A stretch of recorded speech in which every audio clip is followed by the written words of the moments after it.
पुण्यतिथि के कार्यक्रम में शामिल हुए हैं, क्या कहेंगे इसको कार्यक्रम पर? देखिए, हर साल की तरह इस साल भी स्वर्गीय कैलाशनाथ सिंह यादव जी की पुण्यतिथि के अवसर पर पूरे जनपद से और आसपास के जनपदों से भी तमाम समाज सेवी इकट्ठा होते हैं और उनकी कीर्तियों को याद करते हैं, श्रद्धांजलि अर्पित करते हैं और आगे जीवन के पथ पर समाजवादी की विचारधारा को लेके आगे बढ़ने का संकल्प लेते हैं। ये आज वही कार्यक्रम चल रहा है। सांसद जी, अभी कुछ देर पहले आप संसद से कार्रवाई की बात कर रहे थे, जिसमें नरेंद्र मोदी जी पिछले 12 सालों में पहली बार चुनाव रहे हैं। ऐसा देश ने देखा कि पीठ से लोकसभा स्पीकर ने स्वयं ये कहा कि हमने मना कर दिया, प्रधानमंत्री जी आप मत आइए, खतरा है। अब देश के प्रधानमंत्री को देश की संसद में भी खतरा है, तो सवाल वहीं उत्पन्न हो गया कि जब उस खतरे से डर करके अगर प्रधानमंत्री अपनी संसद में नहीं आके बैठ सकता, जवाब नहीं दे सकता विपक्ष का, तो उस प्रधानमंत्री के हाथ में देश की सीमाएं कैसे सुरक्षित हैं, देश कैसे सुरक्षित है। अजीब विडंबना है कि सेना के लोग पूछते हैं, अधिकारी पूछते हैं कि दुश्मन टैंक लेके चढ़ गया और जवाब दिया जाता है जो उचित समझो वो करो। मुझे लगता है कि इससे बेशर्मी की और कोई बात नहीं हो सकती। ये आदेश नहीं है, ये जिम्मेदारी से भागने का संकेत है। तो मैं यही कह सकता हूं कि इस सदन में वो अजीब दिन था। अपने इतिहास को जब भी पढ़ेंगे लोग तो सोचेंगे कि भारत के प्रधानमंत्री को भारत की संसद में इतना खतरा महसूस हुआ कि विपक्ष के सवालों का जवाब देने के लिए उपस्थित नहीं हुआ। जी, मोहन भागवत जी जनसंख्या को लेकर बयान दिए हैं। उनका यह कहना है कि बच्चों की शादी 19 से 25 के बीच में होना चाहिए और सभी को के 3 बच्चे होने चाहिए और तभी वो लोग स्वस्थ भी रहेंगे। देखिए, एक साथ वैज्ञानिक भी हैं। एक समय उन्होंने कहा था कि अगर देश की सीमा पर आवश्यकता पड़ी तो 3 लाख हमारे स्वयं सेवक मुकाबला करने के लिए रेडी है।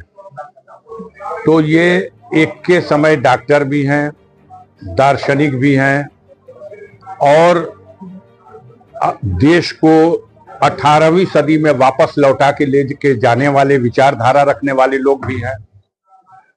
अब आज यह जो संदेश उनका आया है, यह संदेश आप गौर से देखिएगा किसके लिए है। यह संदेश किसके लिए है? इस संदेश में भी देश में विभाजनकारी नीति छुपी हुई दिखाई दे रही है। बड़ी विषय लंबा हो जाएगा, लेकिन जब देश का मुखिया कहता है कि जो उचित समझो करो, तो मैं भी कहूंगा कि देश की जनता को जो उचित लगता है वो करे। इसके अलावा उन्होंने एक वीर सावरकर के लिए भारत रत्न की मांग किया है। यह भी एक बात है कि साबित करिए कि वो वीर सावरकर हैं। अब तो इस दौर में एक नया दौर चला हुआ है। अगर आप कहेंगे कि हम अनिल हैं पत्रकार, तो आप ही से कहा जाएगा कि आप साबित करिए कि आप अनिल पत्रकार हैं। अगर कोई कहेगा ये घर हमारा है, तो आप ही से कहा जाएगा साबित करिए कि ये घर आपका है। अगर शंकराचार्य जी कहेंगे कि मैं शंकराचार्य हूं, तो उनसे कहा जाएगा आप साबित करिए कि आप शंकराचार्य हैं। तो वही मेरा भी प्रश्न है इनके साथ कि पहले ये साबित करें कि वो वीर सावरकर कैसे हैं, उनको क्या कहा जाए जिन्होंने हंसते हंसते फांसी का फंदा चूम लिया, सूली पे चढ़ गए, गोलियां खाई, लेकिन माफी नहीं मांगा, ब्रिटिश हुकूमत के सामने घुटना नहीं टेका, जिसने 11 बार लिख के माफी मांगा, जिन दिनों देश में कलेक्टर के पद की तनख्वाह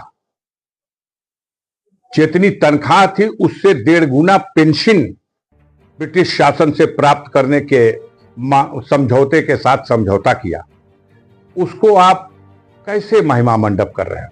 श्यामा प्रसाद मुखर्जी का नाम आप लेते हो, दो ही नाम आपके पास है, एक श्यामा प्रसाद मुखर्जी का और एक वीर सावरकर का। दोनों का इतिहास देश के सामने रख दो। आप तमाम बातें करते हैं, सनातन धर्म की बात, हिंदू राष्ट्र की बात, और श्यामा प्रसाद मुखर्जी मुस्लिम लीग के साथ बंगाल में बनने वाली पहली सरकार में मंत्री थे। ये भारतीय जनता पार्टी के लोग कश्मीर में सरकार बनाने के लिए मुफ्ती साहब की पार्टी से समझौता करके सरकार बनाते हैं। ये तो मौके के हिसाब से अपने बयान देते हैं।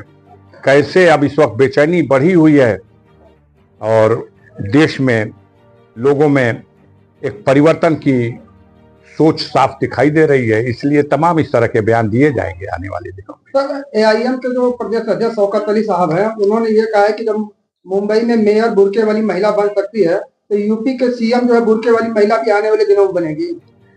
देखिए, बिहार में ही लोग बना दिए। वहां कहे थे लोग कि अब्दुल दरी नहीं बिछाएगा, अब्दुल मुख्यमंत्री बनेगा। तो बिहार में तो अब्दुल ने मुख्यमंत्री की शपथ ले ली। अब अगर वो कहते हैं कि उत्तर प्रदेश में, एक उदाहरण अगर वो देते हैं कि एक बुर्के वाली महिला वो एक मेयर बन रही है, नगर की व्यवस्था चलाएगी, तो अब देश की व्यवस्था भी वही चलाएगी। तो गाजीपुर का इतिहास तो देखो ना, जाके देखो कितनी नगर पालिकाएं हैं। बहादुरगंज की नगर पंचायत हो, मोहम्मदाबाद की नगर पंचायत हो, दिलदार नगर की नगर पंचायत हो, जमानिया की नगर पालिका हो, जाके देखिए क्या इस पर मुसलमान चेयरमैन नहीं रहा। यह तो एक विभाजनकारी नीति है, एक समझौता है कि देश को धार्मिक कट्टर भावनाओं में बांटा जाए और कट्टरता फैला करके समाज को इस तरह बांट दिया जाए कि जो कट्टर हिंदू हैं वो एक तरफ हो जाए, जो कट्टर मुसलमान है एक तरफ हो जाए।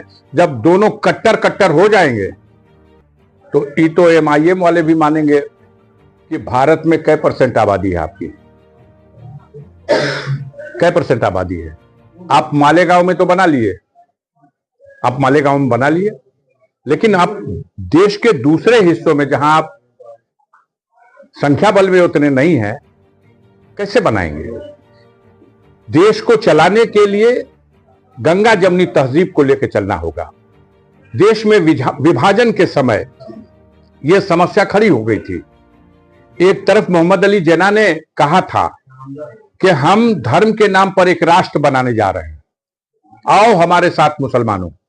लेकिन दूसरी तरफ वहीं अब्दुल कलाम साहब ने कहा था, ये मादरे वतन हिंदुस्तान हमारी अपनी जन्मभूमि है और हम जमहूरियत के निजाम को स्वीकार करके इसी भारत की मिट्टी में पले हैं, बढ़े हैं और दफन होना भी पसंद करेंगे। तो जो लोग मोहम्मद अली जिन्ना को फॉलो करने वाले थे वो पाकिस्तान चले गए, और जो लोग भारत भूमि को अपनी मातरे वतन मानते थे वो भारत में रह गए। तो जो भारत में है वो अपना वतन मान के है, और वतन से मोहब्बत ये एक ईमान का जुज है। हम इसे धर्म की नफरत की आग में जलने नहीं देंगे, और किसी की भी कट्टर धार्मिक सोच को, चाहे वो भारतीय जनता पार्टी और आरएसएस की कट्टर धार्मिक सोच हो या दूसरी किसी भी दल की, चाहे मुस्लिम लीग जिन्ना के समय में या आज जो पार्टी उस कट्टर नीति पर चलने की बात करती है, हम उसे कभी स्वीकार नहीं करेंगे और देश की जनता भी उसे कभी स्वीकार नहीं करेगी। सर, एक अंतिम सवाल ये है, अखिलेश यादव ने एफआईआर को एनआरसी से आपको बता रहे कि एनआरसी किया गया है। अखिलेश यादव ने एक ऐसा मंत्र, एक ऐसा सूत्र दे दिया है कि उसने नींद हराम कर दी है। अब भारतीय जनता पार्टी के लोग परेशान हैं। इसी सूत्र ने 2024 में भारतीय जनता पार्टी पूरे देश में जो परफॉर्मेंस दी हो, लेकिन उत्तर प्रदेश में उनके रथ के चक्के को जमीन में धंसा दिया था। और आने वाले 27 में इससे बदतर स्थिति भारतीय जनता पार्टी की होने जा रही है। 100 सीट भी भाजपा को उत्तर प्रदेश में जीतना मुश्किल हो जाएगा, क्योंकि समाज का हर वर्ग उनसे दूर हट रहा है। जिन्होंने उनको वोट दिया था उन्होंने भी मान लिया है उनसे दूर हट रहे हैं। किसान उनसे दूर हट रहा, सब उनसे दूर हट रहे हैं। तो वो बेचैन हैं वो समाज को बांटने वाली बातों को कहेंगे। धन्यवाद।